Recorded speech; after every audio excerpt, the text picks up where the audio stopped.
Hey guys, welcome to the channel. It's Erad. What you are seeing right there is my friend DG, and he's talking a little bit about marketing and Cloud Imperium Games overall, and also Chris Roberts, right? This is a reaction of his from a video of Camera, but I'm more interested in what he's going to say here about marketing and the role of Chris Roberts himself. So let's have a look and let's discuss this discussion right here. Thanks so Marketing is such a small piece of the puzzle when it comes to this. They've already got like a very strong revenue driver, which is ship sales.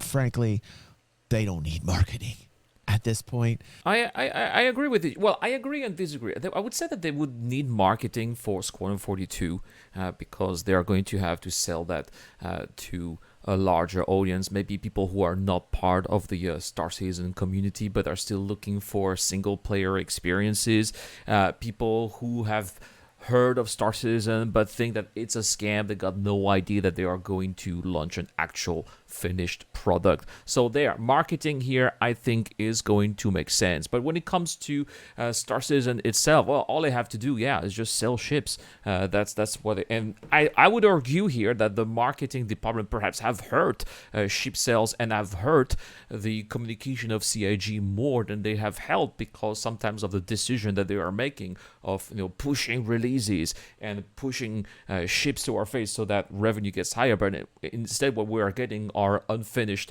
patches with bugs, ships that don't have any gameplay associated with them, although this does not happen as it used to in the past. But I would argue here that maybe less marketing would have been good for Star Citizen itself, but I would disagree here for Squadron 42. Let's continue. The gentleman that we did the piece on last week, who is their strategy officer, the CSO, can't think of his name off the top of my head, but he had done a lot of work in gamifying ship sales.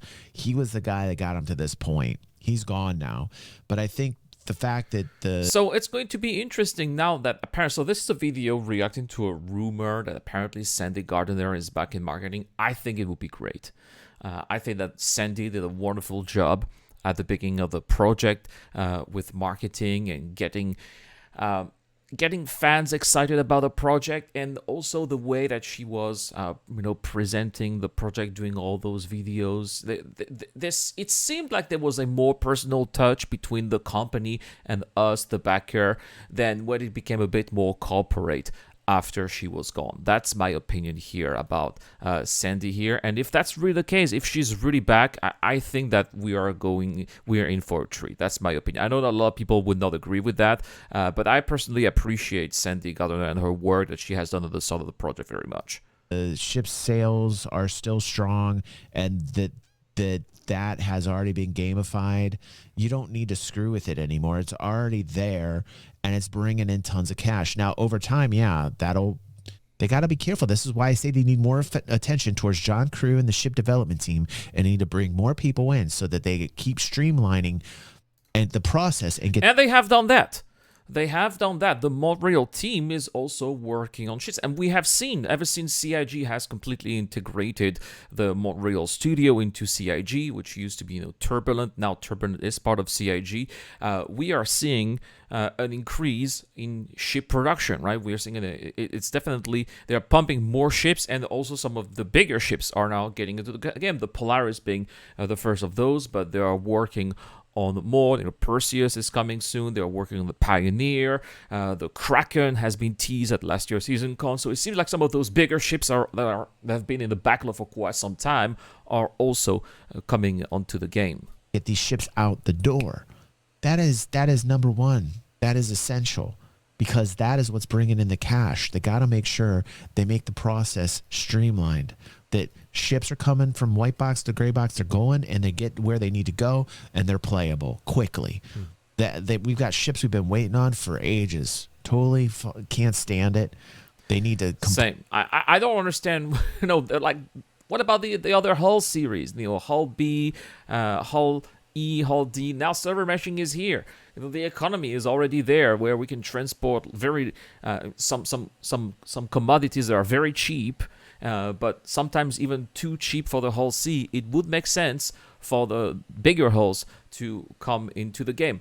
Okay, the Genesis Starliner, as much as I would love to have the Genesis Starliner in the game, I understand that we need to have passenger transport, right? But what about the Orion? Mining is there. We could have the Orion there as well. The Nautilus, what happened to the Nautilus? They're going to be making drones very soon with constructions and player bases. They're going to be needing drones. Drones are going to be into the game, right? Well, the Nautilus needs those drones for mine laying and getting those mines back. Why not bring it here too? There are so many ships indeed that need to make them way into the game, and they've been in the backlog for over a decade at this point, and it's sometimes even a dozen years at this stage, right? It's ridiculous. And yeah, DG is right. These ships need to get into the game too. Completely look at the ship sales, the ship department, the designers, and the way they go about introducing and bringing these ships out into playability. I that needs to be streamlined.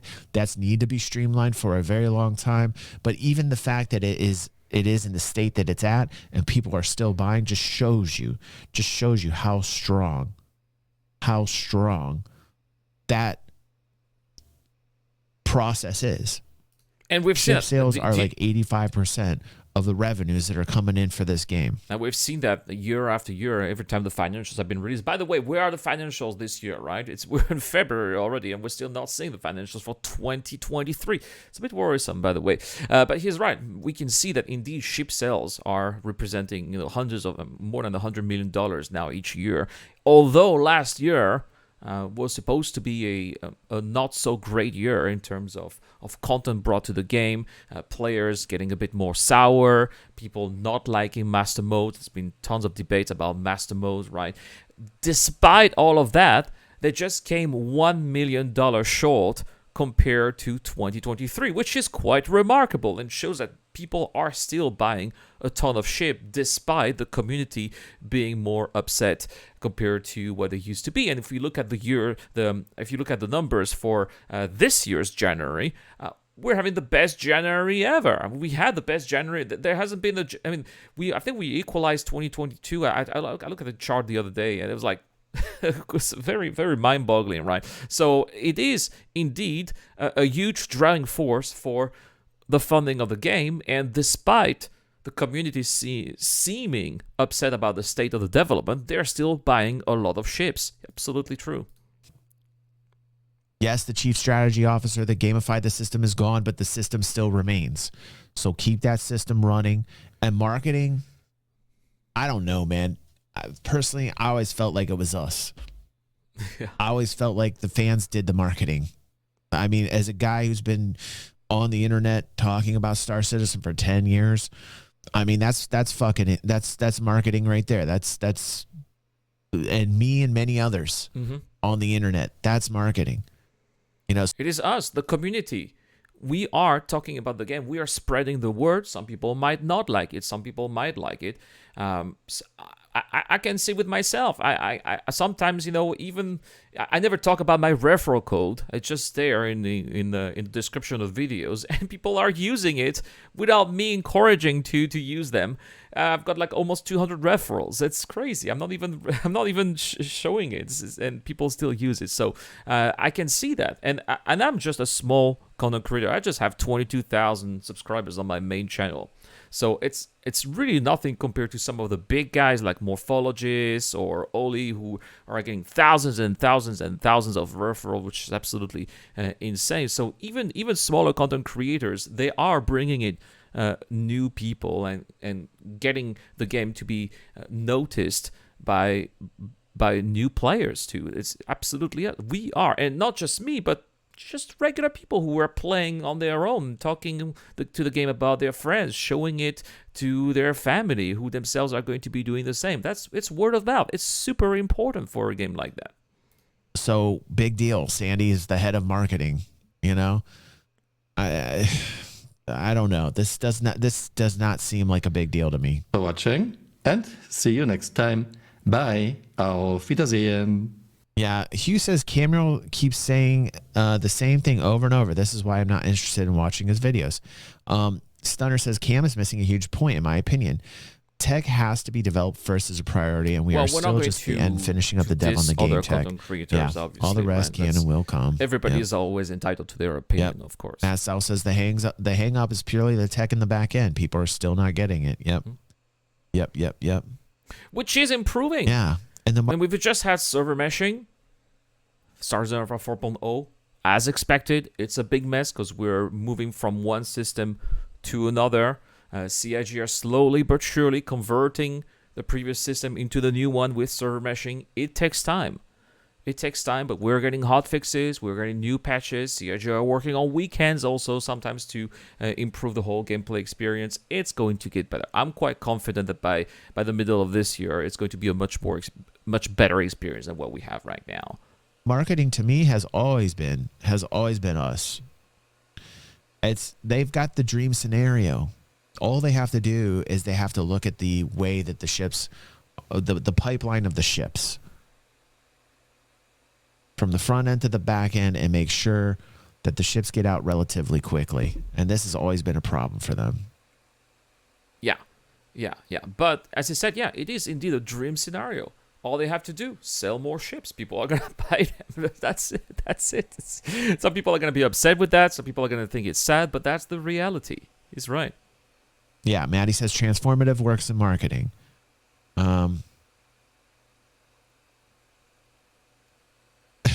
Rev. Maddie says if you can get fans to sell your shit to other fans, yeah. Ha. Well, there are third-party websites for that, right? Some people use that. I've been sometimes contemplating that a little bit. Haven't done it yet. I don't think I will. But sometimes, when you're really depressed, you think you want to leave the project. I wouldn't understand why. The game literally right now sells itself. Yeah.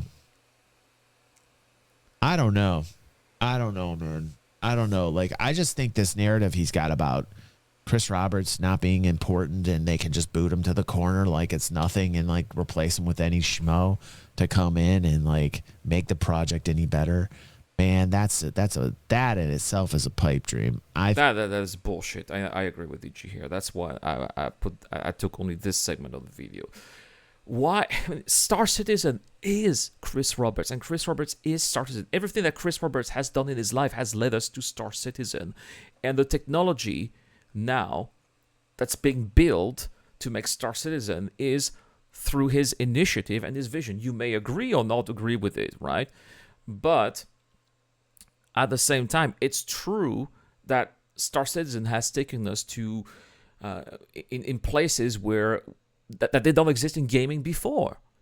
It's true that the funding that we have given CIG has led to developments that have pushed the genre forward, and that is all due to Chris Roberts' vision. If they get rid of Chris Roberts, we've seen what happens in project where Chris Roberts was fired or where he left. We've seen that project's Freelancer, which ended up being a half-cooked game that sure is enjoyable, but is nowhere near what it was promised, because in the end it was bought by Microsoft, and Microsoft just wanted to rush it out of the door, and there was no single follow-up on Freelancer. No Freelancer 2, no other patches. There not even a remaster to make it playable on Mother System, which is unbelievable, right? So we've seen what happens when Chris Roberts is out of these projects. And I just don't understand why people would just imagine getting rid of Chris Roberts would improve things. It's gonna make things much worse. I think you better be careful what you wish for. If Chris Roberts is gone, man, you're gonna see the sales drop right off the bat just because of the news. Could you imagine that news? Chris Roberts gone. I don't even think this is a reality. I don't even think this is a possibility. I don't think Cam gets this.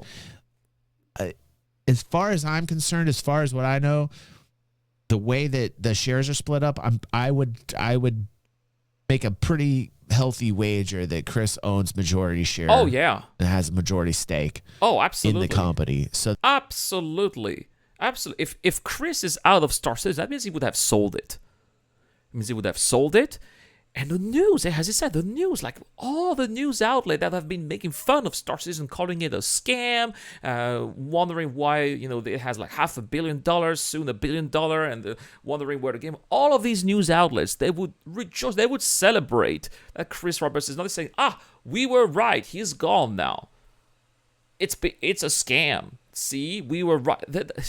No way. No way this is ever going to happen. So that nothing bad could ever happen, and that the company couldn't be taken over, or that a board could not kick him out. I don't think it's even composed that way. So first off, let's be real here. No, that's not going to happen.